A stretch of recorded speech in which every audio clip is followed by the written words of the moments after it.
తెలంగాణ రాజకీయాలలో మరో కీలక పరిణామం చోటు చేసుకుంది. ఏపీలో అధికారంలో భాగస్వామిగా ఉన్న జనసేన పార్టీ ఇప్పుడు తెలంగాణ మున్సిపల్ ఎన్నికల బరిలోకి దిగుతున్నట్లు ప్రకటించడంతో రాజకీయ సమీకరణలు ఆసక్తికరంగా మారాయి.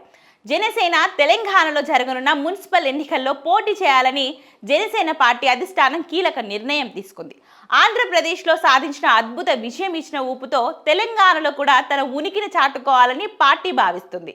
ఇక పార్టీని గ్రామ మరియు పట్టణ స్థాయి నుంచి సంస్థాగతంగా బలోపేతం చేసే ఉద్దేశంతోనే ఈ నిర్ణయం తీసుకున్నట్లు పార్టీ వర్గాలు వెల్లడించాయి.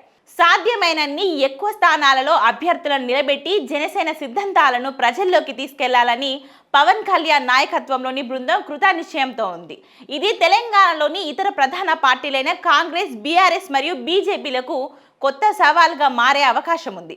ఇక ఎన్నికల సమయం దగ్గర పడుతుండటంతో జనసేన నాయకత్వం శ్రేణులను అప్రమత్తం చేసింది.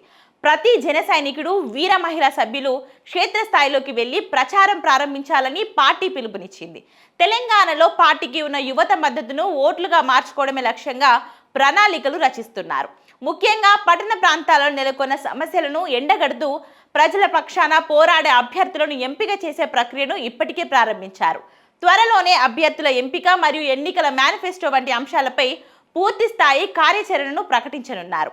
అయితే రాజకీయ వ్యూహం మరియు పొత్తుల చర్చ తెలంగాణలో జనసేన ఒంటరిగా పోటీ చేస్తుందా లేక ఏపీ తరహాలో మిత్రపక్షంతో కలిసి వెళ్తుందా అన్నది ఇప్పుడు ఆసక్తికరంగా మారింది. గత అసెంబ్లీ ఎన్నికల్లో బీజేపీతో కలిసి పోటీ చేసిన అనుభవం ఉన్నప్పటికీ ఈ మున్సిపల్ ఎన్నికల్లో పార్టీ బలాన్ని పరీక్షించుకోవడానికి స్వతంత్రంగా బరిలోకి దిగే అవకాశాలు కూడా కనిపిస్తున్నాయి. ఒకవేళ పొత్తులు కుదిరితే ఏ స్థానాల్లో పోటీ చేయాలనే దానిపై చర్చలు జరుగుతున్నాయి. ఏదేమైనా తెలంగాణ మున్సిపల్ రాజకీయాలలో జనసేన ప్రవేశం ఓటర్ల నాడిని ఎలా మారుస్తుందో వేచి చూడాలి. ఈ ఎన్నికల ఫలితాలు తెలంగాణలో జనసేన భవిష్యత్తును నిర్ణయించనున్నాయి.